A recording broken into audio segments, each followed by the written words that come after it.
mga summoners at sasampulan namin ng matindi ang inyong Sabado. Babalik tayo dito ngayon sa Pro Gaming Series 2016 Summer Split at kami po ang inyong magiging shoutcaster. Ako po si GS Shinbu with the one for an eye. And with me, of course, one of the newer shoutcaster, GS Alpha. Yes, ayan. Debut shoutcasting for the Pro Gaming Series. Nakita na natin si GS Alpha na nag-shoutcast doon sa ating qualifiers. Ngayon, yan, mag-shoutcast ka ngayon. First shoutcast mo dito sa PGS on actually our first week. Our first week, di ba? Kahapon nagkaroon tayo ng Pro Gaming Series episode. Yan, yung very first episode natin kahapon. That is the series between Cerberus versus Naga, and of course you have IPT versus Warguns LLP. And right now we are in for some amazing League of Legends action para sa inyo sa mga summoners natin nandyan, esports.garena.ph/stream. And of course, itong Pro Gaming Series na to is not possible by the official energy drink, the Pro Gaming Series powered by Bacchus. Drive your energy, drive me crazy, drive your shoutcast, babakusin natin ang inyong mga laro. Huwag na natin patagilin to, mga summoners. Let's get into the drafting phase. Ayan. Okay. So, wow! Diba? Wow. Diba? Sana makita tayo ng name overlay because what you are seeing here is our new player base cam. Ayan mga pre, diba? So, ngayon may idea na kayo anong nagaganap. Anong nagaganap behind this drafting phase? Gaano ka-intense? What are the discussions? Of course, these are the teams along with their coaches and analysts and support staff habang they are rolling down their compositions dito. And now, GS Alpha, pre. Yes. Ayan, so, i-rundown natin yung bans dito. An analysis mo sa flow ng bans natin ngayon dito. Ayan, yung nakikita natin ngayon sa AEX, that will be Poppy, Azir, and Echo. Siguro naman, you are really aware kung gaano ka-dominating sa Poppy sa top lane. Azir on the mid lane. Still, the Emperor, kaya pa rin niya mag-2-team fight and divide the whole team into different killing Emperor's divide, yes. Divide, diba? May Echo. Si Echo, na-bomb siya. Pwede mo siya ilagay sa jungle, flex pick siya, mid or top, which is mostly nasa top siya ngayon. And looking at the infuse, Twitch, Graves, and Lulu. So si Twitch, nakita na rin natin yung power na hindi na questionable. Graves, jungle pa rin. Yung burst niya plus Stellax, iba pa rin yung effect. And Lulu, si Lulu, utility mage ng mid na kaya talagang mag-protect. Yeah, so rolling down sa bans naman dito or sa bans nga sa analysis natin. Tingnan natin yung sa bans. Considering yung Twitch, 'di ba? Familiarity with Acclaim EmperX. This is actually a target ban sa ADC ng Acclaim EmperX. Acclaim EmperX has been known for rolling this Twitch. Yan, so far in the spring split atong ating previous split.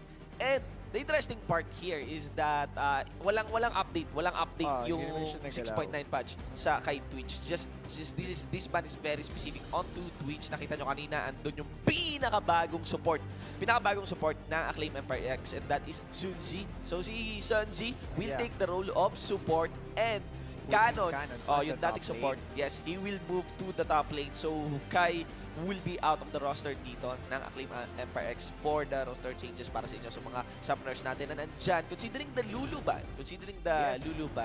Canon usually plays CC supports like Morgana and Thresh. One thing's for sure though, Canon is like one of the stellar supports na meron tayo dito sa Pilipinas. And he's known to play, it will be a no-brainer if he knows how to play Lulu. Lulu top lane is now viable, 6.9 patch. Is kind of friendly. Mage season, mage patch. Friendly kay Lulu. But right now, what's getting locked in would be the Mawakayan. I'm not sure why Infuse let this pass through. Yes, alam naman natin na isa sa pinaka-contested pick yan eh. Kung hindi mo ma-contest, you either ban it, di ba? Kasi what happens here is that first pick yung Acclaim EmperX, and hindi pina ng Infuse yung Maokai. Maokai is one of the hot picks dito ngayon sa bansa natin for the League of Legends. Yes. And so Poppy, Azir, Echo. Actually si Echo ni nerf na. Pero malakas pa rin. like sure ban pa rin. Ibigay yung damage na kailangan. Yes. The AP top na sobrang sakit. May buff siya, binuff siya on the AP aspect. Yes. Pero yung kinilala kasi parang malakas na Echo is yung lighter yun. Yung Echo. Yung Echo na tank yung ni-nerf. Yes. Ayun. Pero may buff siya on the AP side. Pero still, it's still not enough to ban the Echo. It's not enough to stop. Not enough to stop building Echo tank Yes. Yan. Echo Tank, ang power kasi ng Echo Tank sa mga hindi pa familiar, although this is very popular, is that Echo Tank is like works so well in the front line Yes. and has the flexibility to go into the back line. Yung both kit niya, it oh, really helps him a lot, lalo na kung tanky siya, like the ult, yes, the ult, yung parallel convergence. Yes, and the thing here is that kahit tanky siya, pagdating sa trade-up when it comes to tanks, he deals a decent amount of damage because of that passive. Yes. Yun sa passive niya, yung sa Yung say, drive resonance niya. yeah. Yan. So, we have Poppy, also have Azir. Now, rolling sa composition natin dito. So, after Maokai, what are your insights now? Nakalusot si Maokai para sa side ng Acclaim Empire X. Now, the consecutive picks pa after Maokai. What are your insights here, Alpha? So, ayun. Ang nakikita ko lang, yeah, they let pass Maokai. Pero I think they are really prepared on this one. They pulled out Trundle, which will be played by Gertrude. Yes. Na he's usually playing that champion. Tapos yung ult pa ni Trundle that can take away the armor and resistance. Pwedeng lumambot si Canon any moment. Kindred, we are looking also on the jungle carries. Like Yes. Italy, si Echo pwede rin maging jungle. Kaya big ban talaga ang Echo ngayon dahil sobrang flexy niya. Yes. So, ngayon, Kindred on Hechizo, if he gets rolling, nasa stacks niya and good ganks, lalo pa sa 6.9, we have the Blood Razor. So, Blood Razor, yes. babalik It's na- interesting. It's kind of a buff Yeah. to ADC jungle. Kaya nga siguro probably may ban kay Graves. Like, on the Graves and Yes. Kindred matchup. I'm kind of leaning sa Graves. Mas consistent si Graves kasi Iba yung napaka-dependent ni Kindred kung ano yung pace ng game niya, Yes. kung makuha niya yung mga stacks niya, Yeah. yung mga bounty niya. But the thing here is that on the 6.9 patch, may nerf kay Kindred. Yeah, mas mahaba yung cooldown ng Q niya. Yeah. So, let's see how that manifests. Although, it's, I would say, in my opinion, it's a nerf. In my opinion, it's a nerf. Pero, on paper, it's an adjustment. Kasi, kahit ni-nerf yung Q niya, mas pinalakas yung W niya. yes. That is sobrang yung may Wolf's ano frenzy. pa rin. Oh, may Equal balance. pa rin. Oo, May balance. Pero yung W niya, what gives this, that's yung nerf sa Q is a very clear nerf on his offensive prowess. But the thing here is yung W, kahit binuff pa yun, it's more like for the sustain Yes. lang. So, I'm really, yun nga yung, yun yung sa akin. That's why, in my opinion, it's a nerf on Kindred. Let's see though how will he fare now with the Blood Razor. Kasi Oh, Blood yeah. Razor tayo. Auto Blood Razor. And, eto. Kog'Maw, no? It's been a long time na, I mean, there's this hype on Kog'Maw ever since Yes. on one series of patch. Pero ngayon binalik si Kog'Maw. Dati dun sa popularity. Dun sa paglabas ni Caitlyn. the jugger mo. I mean, sa paglabas ni Caitlyn at paglabas ni Tristana, dun nawala Yes. si Kog'Maw. Right now, they're playing around Lucian, Caitlyn, Tristana lang ngayon. Pero Kog'Maw is quite interesting, you know why? Because of the Rage Blade. Yes. Rage Blade has Iba been na, really nice on Kog'Maw. Pero may Rage Blade update tayo ngayon wherein kapag na full stack mo yung Rage Blade, mawawala nga yung splash, Yes. pero meron kang Phantom Hit. Yep. So, like, everyone now could get the chance to feel that Go Satan with the Devourer. Phantom Hit. Oo, may yung touch Phantom Hit na. Kahit hindi ka na mag-stack, Yes. as long as you have the Rage Blade. And I'm very sure yung W ni Kog'Maw is an on-hit effect. Yes. And so, yung Shred nun. So, ano ba, mas sasakit pa talaga si Kog'Maw dito. What is more, or what is better? What is better pala? Ayan, will it be the Phantom Hit or will it be the splash on that Rage Blade? Makikita natin. Oo, Lalo makikita pa, natin. combo pa rin siya with Runaans eh. Yes, So, oo. makikita natin yung effect or two different side of the world ng Yeah. Rage Blade from old into new. And it will be Carl calculated. Usually, itong Morgana na to on the mid lane, pinaglalaroan nila ni Canon. Anyone could go Morgana Yes. sa kanila, support or mid lane. I was thinking kanina na Zillian was back on Mid. mid. That was a famous that's yung pick from faker. AEX, Yes, right? oo. Pero it will be Zillian on the support. And I like this one because I've been playing that. Yes. Zillian support is nice, pero ako ay adib-adib na Zillian. I roll Ignite. Hindi Tsaka, exhaust. alam naman natin na mage patch. Makikita natin yung power ng Catalyst, ng Tear of the Goddess. So, yung mga bagong effects na Lost Chapter is a really good item. Also, before going to Morelios. Pero since support siya, let's see kung makikita na natin yung power ng Catalyst Yeah. at ng AEX Holy Grail. And not to mention, because there's this new objective. Tingnan natin naman sa, there's this new objective, the Dragons. Okay, Yes, pero Elemental Dragons. bago tayo pumunta sa Dragons, sa composition naman ngayon ng Infused, the remaining champions, that is Ahri and Alistar. Ahri and Morgana is a classic matchup. Like, Yes. you would just want to shove down Ahri. Ganon. pre-level 6. Euro. Oh, ayaw mo rin kasing i-shove masyado si Ari kasi he can run you down. Isang misstep mo lang na ma-receive mo yung charm. Oh, na ma-receive mo lang yung charm. He can run you down with that spirit rush. And yung na-gain mo na ground, sa kakashove sa kanya, Mawawala. pwede kang i-wipe out. Magiging advantage niya pa yun. Mahabol ka niya Kasi sa layo. hindi basta-basta makakapag-spirit rush si Ari sa'yo kung shove ka mismo sa torre mo. Lalo pa mas mahirap mag-tower dive ngayon.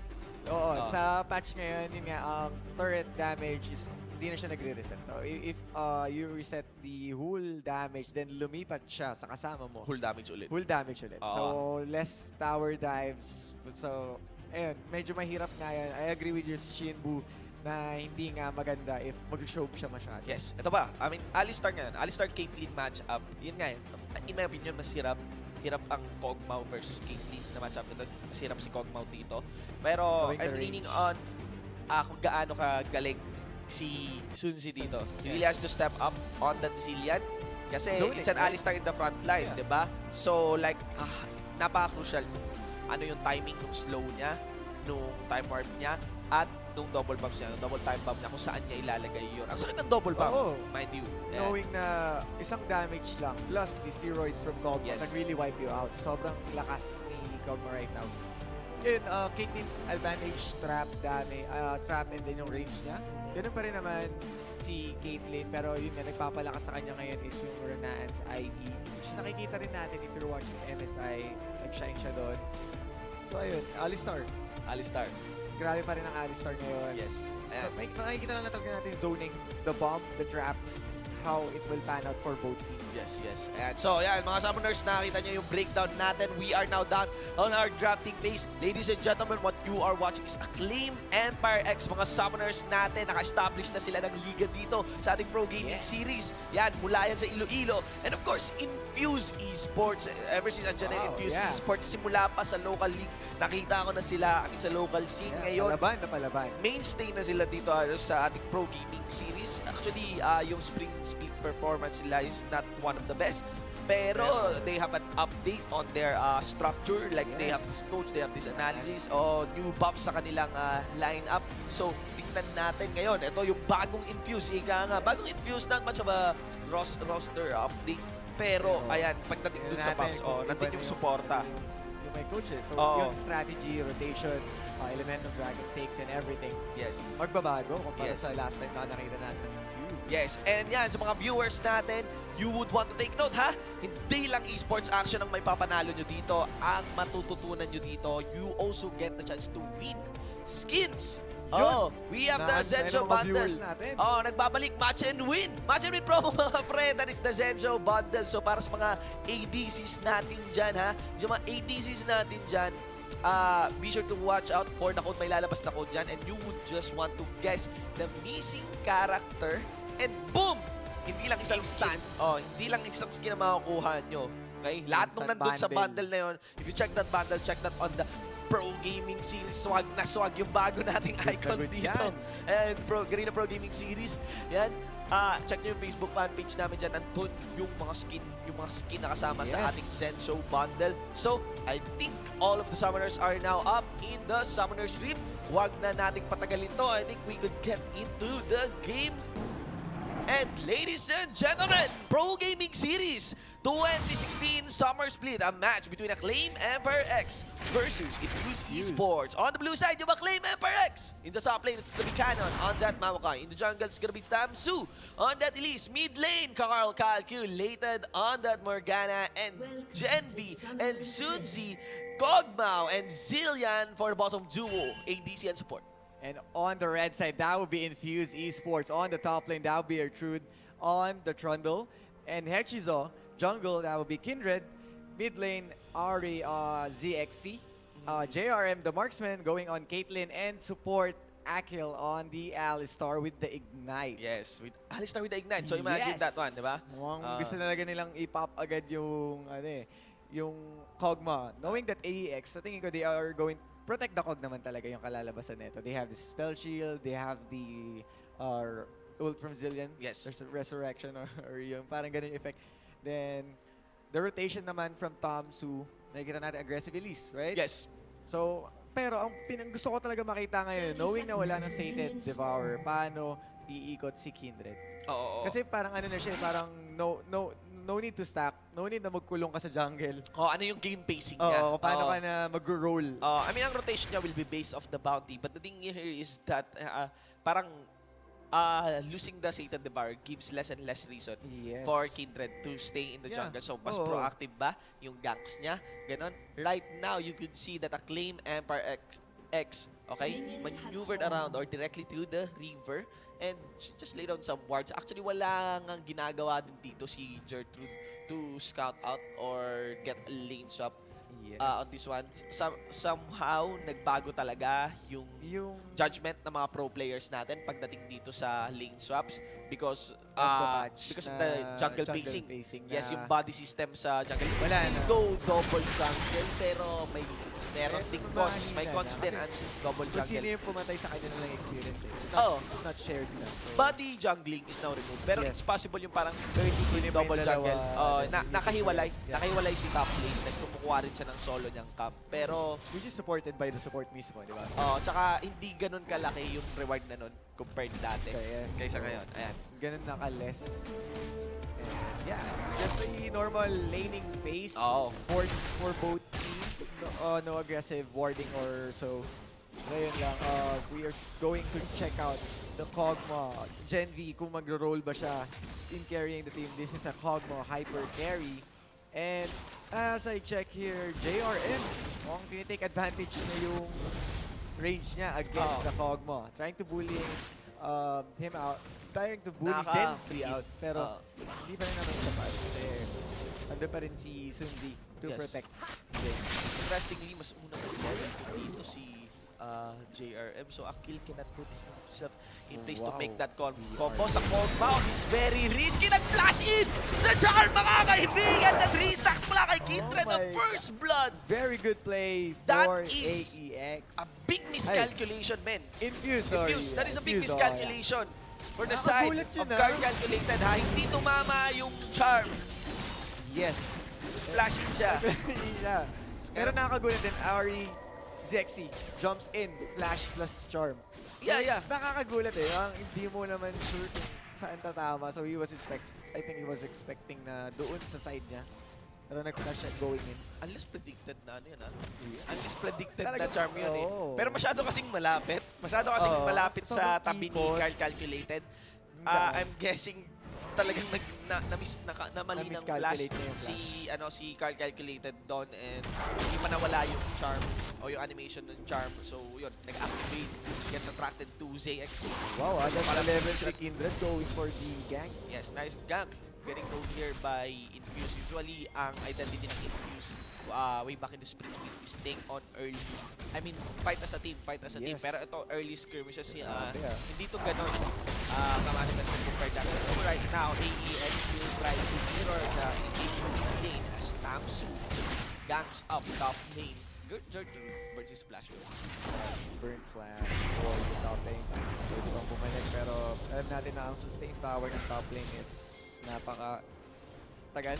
Like they Yes. can stay on the lane kahit ilang minutes pa as long as they have lalo na si Gertrude o Trundle nakakaya niya but here comes the gank on the mid lane. Yes, Cocoon connected. The Dark Binding didn't. So ZXC has no flash. Ignite Tick, mga kaibigan, na damage is network. If pinauna na lang sana yung Cocoon, then Chain, yung Dark Binding.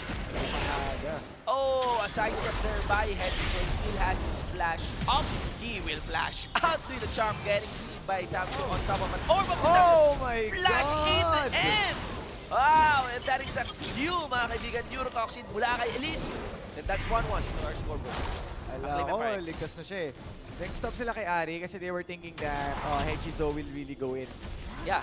Pero if you have a good assessment kung anong summoner spells yung kakalaban, then you could have, yun yung isang magandang asset Yes. to go for it or not.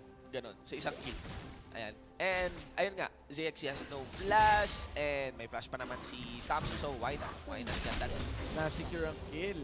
Ako pero hindi ko inaasahan yung pagbawi nila nun Yes, yes.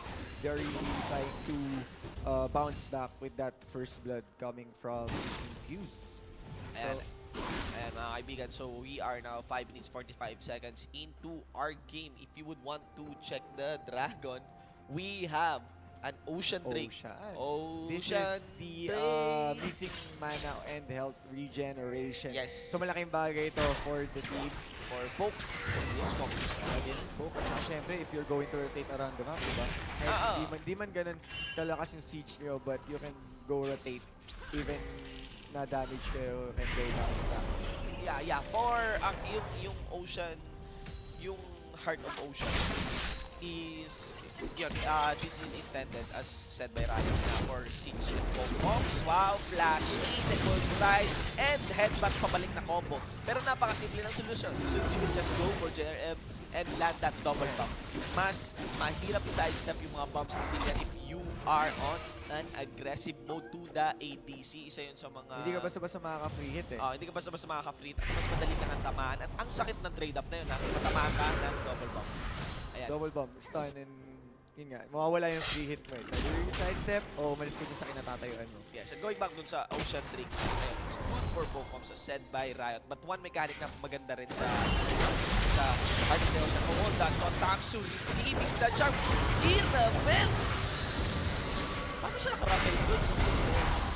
Nagulat din ako. I think it's I think yung command ng rappel, well, that's card calculated down and also Tamsu down for the side of Acclaim Empire X taken here by ZXT and kill na yung Toro papalapit na. And again, going back, medyo weird to no na nakapag-rappel si Elise dito sa top lane, pero I doubt anyone will die on this one.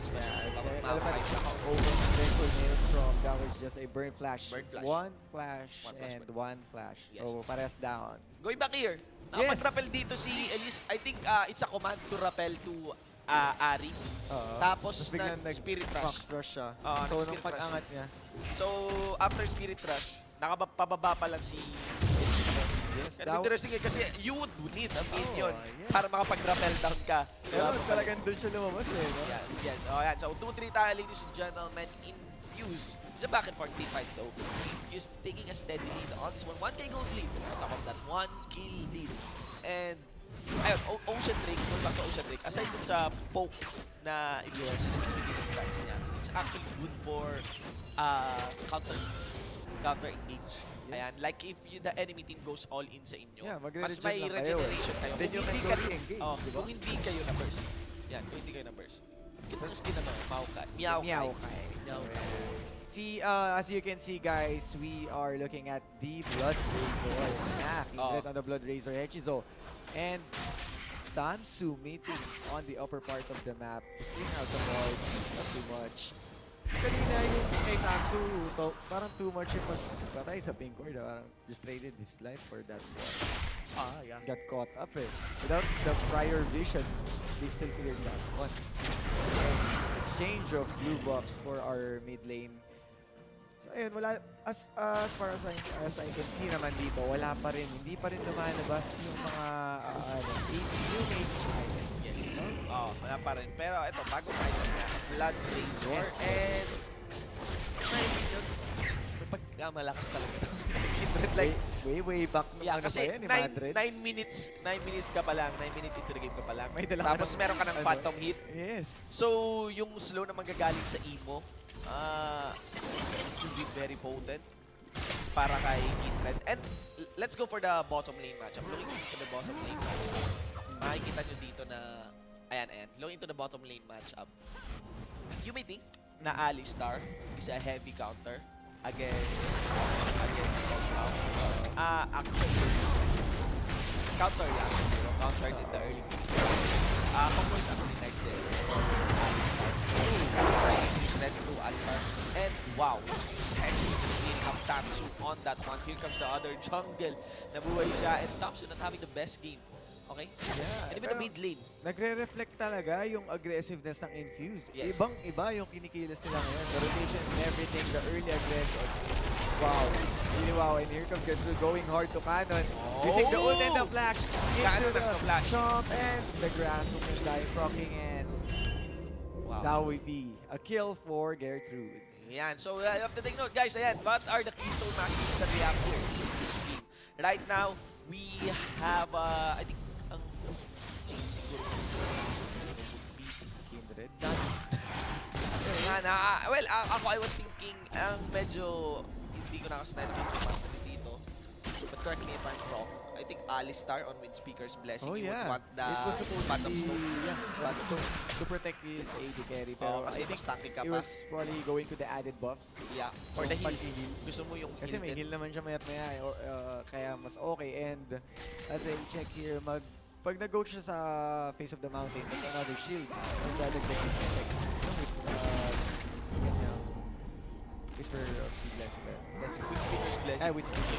Crystal Mastery. And, going back. Going back dun sa Dragon na kuha niya. Yung Dragon natin.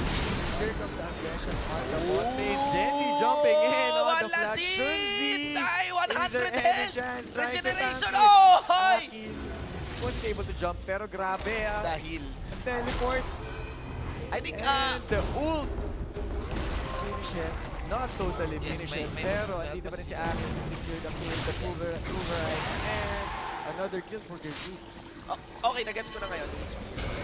Oh, wow! Oh my God! Oh, Carl that's a- related on the side, taking down JRM. Out of nowhere, from behind. Yes, nakakagulat yun ha. May biglang dart Snipe binding eh, sa no? tabi. Sobrang snipe. 360 no scope, sabi nga ni MLG, GS Fair. MLG. Oo. And, ayun, I think naintindihan ko na yun. Yung speaker blessing. For the buff. For the buff spam ni Zillian. Okay, back mula sa likod. May kukuha na nag-connect. Spirit Crush gets activated. Orb of Deception. Holistic from the minion and still ZXC. Executed card calculated. The retaliation will come from Damsu, the jungle, ladies and gentlemen. Still won't beat them. ZXC back in shooting, no? Yes, grabe yung aggression talaga ni Zil. Parang Yes. mayat-maya may gaganapan sila eh. Ari with all this hustle. Ayan na, Phantom Here Hit, comes mga Echizo. kaibigan. Aray, ang sakit ng Phantom Hit. And Hechizo going in. Tamso, is there any chance? But the red buff is slowing him down. At wala na. Pero still Hechizo fell down. But still the able down. yes. The interesting part doon, ayun, makikita mo nga yung slow. Dalawang hit lang yung kailangan para Yes. ma-activate Oo. yung slow dito ni Kindred and Mayomay. Kindred, 6.9. I think that nerf won't matter because of the blood. Razor, 4-2-1. Abang, pinapalo ng Ice Candy. Gertrude at tapos ng summer kay Trandel. Si Gertrude nagpapalamin top lane.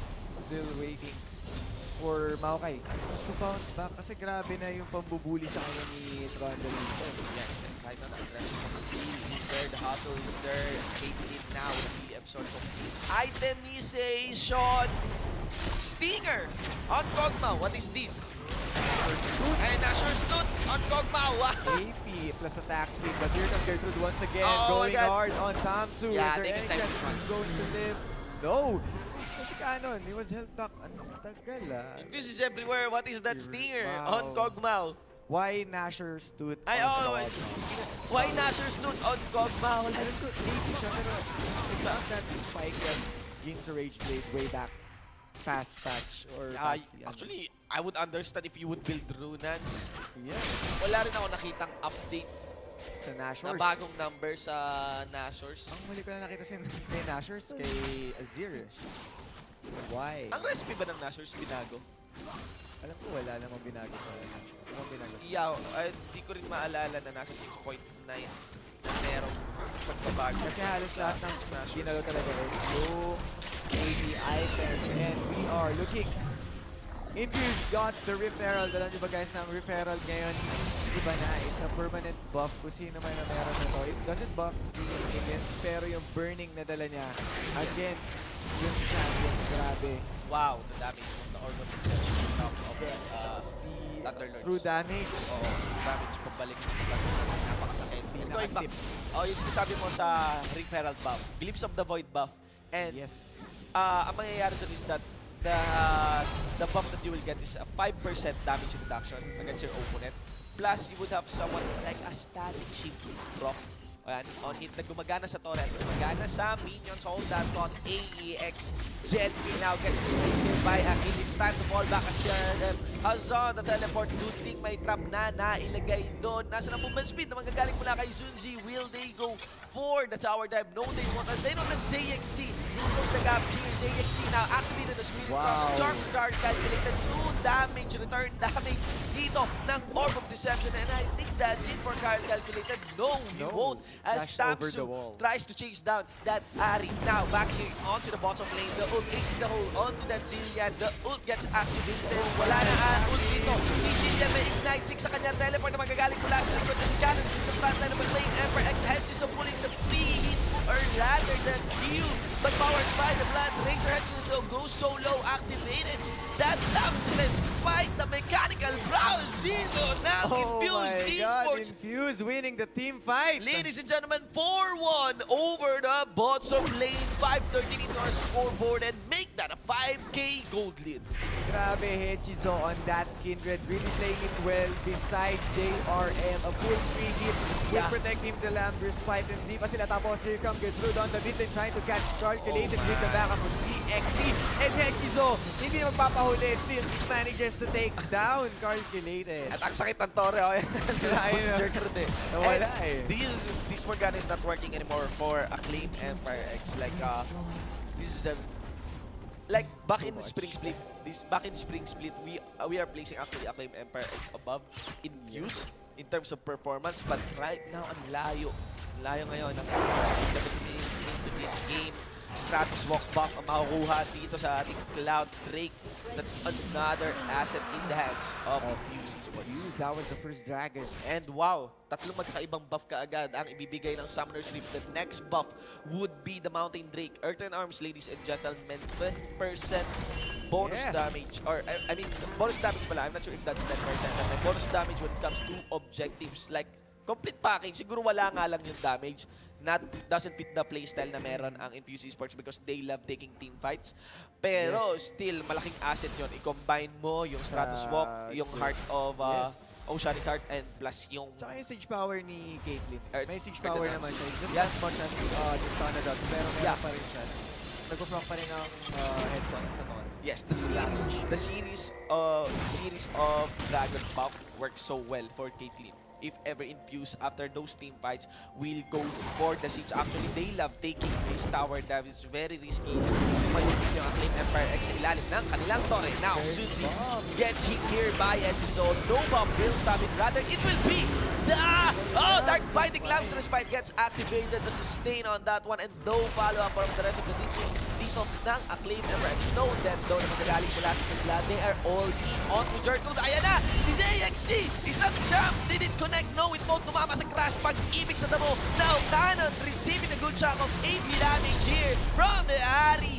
One last Fox burn, mga pre. And it will be Cannon going down against ZXC. Grabe, nakita nyo na yung power ng Ocean Drake. Di ba? Nakailang poke si Gen V to Akil. Hindi siya gaano nag-hit. Pero yung pag-tick, the regeneration from the Ocean Drake really helped a lot. Lalo na rin nung nag-lamps respite. Nakita nyo yung regeneration na yun. So, sobrang tagal. Nakatagal sila ng sobra. Despite of catching every damage from Gen V. So, man, I mean, this Morgana, man, is not working talaga. Ari, a story of an Ari that spent 3-1-3. And you have to take note, the power of the Blood Razor. 9 minutes, phantom hit, meron ka na kaagad. So, that makes your Kindred 7-4. And yun nga, may kita rin natin, this is still a questionable thing. The Nashers too. Ayun. If this was a Runaan or IE, I think na-pop nila si Akil. Pero Nashers too I don't know why. Even the Trinity Force wouldn't be questionable. Yeah. Like Trinity Force, delivering the tons of damage. Though maybe someone from the chat, baka pwede man. Kung ano yung If you have any ideas, guys, yeah, just kung ako, I wouldn't really, I wouldn't expect myself to roll Nashers to agad kay Kogma on this one unless I'm missing something on the patch notes. Wala naman siyang total changes pero hindi ka, as far as I can see kasi it's not delivering as much damage as what we need to go back. And here comes the battle on the top lane. Able to hit the Veils from nice. This is nice for Acclaim Empire X. Acclaim Empire X taking out the fight on the top lane. Cannon takes down JRM. Akil on the side tries to pulverize and flash out. Here comes the chase, a 5-man chase for AEX, pero titigilan nilang bullet si Akin. But on the bot side, makikita natin si Gertrude trying to take down the turret. That's another kill, pero makakuha kaya sila ng Baron Hechizo on the side. Let's see your decision ng Aganapa. That was a very good bomb. And here you go, Carl calculated on the side. Hechizo. Randall is teleporting now. On this one, 3-hit tayo dito. Si Genvi gets the hit mula sa Baron. Masakit. Randall in the backline. May ult na nilagay kay Randall. Mga kaibigan. Thank you, Zillian. They are working that one. 5 members collapsing on the Gertrude. Finally, the Baron getting taken has been stopped. But wow, the power from Hechizo. 1 kill away to sidestep that Dark Binding. 3 members on the chase. Time work will put the movement speed on the card calculated. Napaka-risky yung time dito. Labs in the spike. Tumayo kayo dyan. Ako, umingat. Pero still, of course, with 3 members collapsing onto you. Of course, with all those mechanical kill. Oh my god, here comes GXE. Wow. Diving in, taking down 2 kills, and AX going for the run. And with that mechanical advance, aray. Oh my god, Carl calculated wasn't able to catch that one. Pero kahit na, Wow. still mamamatay pa rin sila in the hands of JRM. A double kill for GXE and JRM. 2 carries already has their points. Na-clear up dito ng Infuse Esports. Napadaan dito si Genvi. Yes. May minion. Would be enough to catch that ace in the hole. As in, mas spot out ka lang ng Caitlyn. Ayun, ang dali lang i-cast ng ace in the hole. And ace in the hole, it is card calculated. Try to body block using Black Shield. Pero actually, baka namatay rin siya doon. Yeah, It's a sure kill. lang. I mean, spells lang naman. Like, magic damage can only be protected from that shield. It's very possible na basta it's quite sure na may sure kill doon si Either JRM. way. Ayun. And again, hindi enough yung mechanical prowess or any item advantage when 3 members are collapsing him onto you. But Hechizo has brought enough time for the rest of his teammates to clean up after that team fight na naipanalo ng Acclaim Emperor X coming in from this top lane. From here, di ba? Tapos napunta sa Baron. Pinelsa ng Acclaim Emperor X yung Baron, but you know, Infuse has all the assets to fight back. Lalo na sa investment nga nila, knowing that Hechizo has the Blue Herald, the Dragon, and for 7 seconds, the Mountain Drake will show up. Is there any chance that AX can contest this one? Grabe, ang binibigay na zoning factor ni Caitlyn. That's 4 traps on the left side. Make that 5 din. 5? Oo nga. Matitig na isa eh. Bawal mag-rally or balikada. Oh, Dark Binding onto JRM. Who's hitting a free dito si JRM calculated in a bad position. Ladies and gentlemen, killing spree na si JXE. Ace in the hole onto Kog'Maw. The struggle is doing the work in the front line. Trying to chase down Tapsu. Now, 4 members dito ng Infuse Esports tries to chase down the Zillian. While, napigilan, binigyan ng ice skill dito si Trundle. And he can stop by the cocoon, steal the tower. The turret hits are actually enough to stop the chase onto the jungler and ADC dito ng Infuse Esports. But they are now initiating to start the battle. I really want to give credit on Akin staying on the mid of that battle. Napush sa gitna na 5, but still he can keep up on that one and still manages to peel away for JRM. And nakasurvive, but here comes Gertrude catching out Cindy on the side. Is there any chance? Wala talaga. Nahuli sa jungle si Orochimaru, mga kaibigan. Orochimaru guys, nagliliwaliw. 24-21. 24-21, ladies and gentlemen, 3 elemental dragons in their pocket. Iba-iba pa. With the referral buff. Referral buff, kasama rin ang Baron buff. Oh my god, grabe. Infuse Esports going on. Using their advantage. Here comes the really good Ice Pillar. Hechizo, the damage. Yes. This one, goal. the choke point of death. Like, if you're facing against a Trundle, please take note nila mga kaibigan na sobrang nakakatakot ng pwesto mo. Like, ang nipis lang yan. Sa ngarang lang kasi. So, yung Ice Pillar ni Trundle would be a really, really nice CC over that spot. Yun nga, and catching out. Grabe. This is getting out of hand in the hands of... Getting out of hands ng AEX. They can still bounce back if they can play passive or kung mapakalma nila ang Infuse. But Infuse is all over the map. They have the advantage, they have the buff, they have everything that they can do. We're just waiting if what will be the next objective for both teams. Yes, that is for Team Kill Lead On top of that 20k gold lead, Spirit Rush, walang intro, gets activated, walang charm. Hindi nag-connect yung Orb of Deception. Foxfire would be hurtful enough on top of that Spirit Rush. And of course, the ult coming in from Sunzi gets activated. Sama mo pa yung time warp for the movement speed in the front line. It's gonna be a kill. Gertrude leading the play here for the side of Infuse Esports. The power of the bottom buff would put Enzigo and AEX to switch up this mid lane. They are now sisama mo pa si JRF. Very good two-man stun. Stun. Still ang sakit talaga. Yes. Sobrang sakit, pero yan, makikita niyo naman ang regeneration ng Ocean Drake. As you can see, JR, babalik yun na walang yan sa kanya. Yun na. So, yun yung power ng Ocean Drake. Let's look at JRF. 10% easy ang regeneration. AEX, wow, solo push here. Because of what?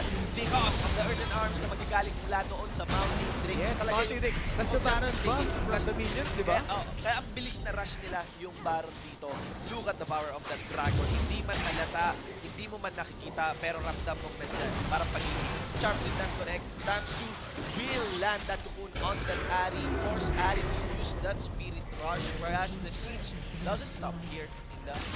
Nakita niyo yung ginawa ni Jer, and tinangkin na lang niya, and eventually it will regenerate once again from the heal of Alistar and the Ocean Drake. That was a very good takeaway objective. 2 inhibitors down. Looking to finish this one. A flash charm taking down Dogma. They're still continuing going in. The tower dive cannon. A very good push away from Alistar. Akil. Bad positioning dito ni Hedziso. Puts the lockdown mula doon sa twisted advance ni Mamokai Pansteel. That could be the game-winning flash coming in mula kay AEX as they manage to destroy the first Nexus turret. They are collapsing on the second Nexus turret. Make that Nexus with the Baron buff getting expired. But still the Earthen Arms is there, so they going to collapse on the Nexus or shut down onto Caitlyn. Still won't be enough, and it would Infuse Esports for victory against Acclaim Empire X. Grabe! Napakatindi ng pagpupul ng trigger ng Infuse. Ibang-iba. Ang kinikilos sila, the aggression and everything, the rotation from the Drake going to the Herald. They took out Herald first, then secures the Ocean Drake, tries to grab every fight they have, kept Ari rolling, and ZXC assassinating every time he sees someone. Nakita niyo naman kung paano tinapos ang game. A flash charm finishing the Juggernaut. So let's look at the damage dealt to champions. We look into the damage dealt to champions. ZXC is one of the best stellar performance, or talagang solid niya dito. Si Morgana, like if you look into Morgana, well, ito si Morgana, pero the damage na magagaling mula kay Ari is very considerable on top of that Kindred. The synergy from Kindred plus this Ari works so well. And I wonder, ngayon ko lang nakita yung power ngayon ng Razor. Yes. Yan. Grabe, mas malaki pa yung damage na na-provide ni Hechizo compared to JRM. Imagine, 9 minutes meron ka ng Naka-Blood Razor ka na, you're roaming the map, you're killing everyone. Oh, hindi pala Phantom Hit, pero Blood Razor ka, ang sakit pa rin nung shred. Hindi pala Phantom Hit, nasa Rage Blade pala. Nakakalito kasi gamit pa rin yung Sated Devourer icon dun sa Blood Razor. Pero masakit pa rin yon yung shred na nanggagaling ang damage mula kay Kindred. Ayan. Yes, kung curious kayo guys, ang Blood Razor, it was way back season 2 pa yata. In the body of Madred. Kamay pa yung icon so, yun, mga panahon parang... Alam mo yung nag-RIP tayo ng mga items. Biglang RIP pero parang babalik lang rin on a new form. Parang na mas tweak transformation. Siya, mas balance and everything. Ganyan. So, ayun guys, that is Game 1. Game 1 pa lamang yan, pero napakatindi na mula sa series dito ng Acclaim Empire X versus Infuse Esports for the first series of our episode tonight. Once again, kami po inyong naging shoutcaster. Ako po si GS Shinbu with the one for an eye. And of course, with me, one of the newest shoutcaster, that will be GS Alpha. Thank you so much for watching, and we will be back for more action here on the Rift. This is the Pro Gaming Series 2016 Summer Split powered by the official energy drink of the Pro Gaming Series. This time, it's Bacchus! Bacchus! Drive your energy, guys! We'll see you on Game 2. Step there nearby. Henderson still has his flash up. He will flash out with the charm, getting seen by Tamsu on top of an orb of Oh my flash in the god! end! Wow, and Tamsu receiving the charm in the middle.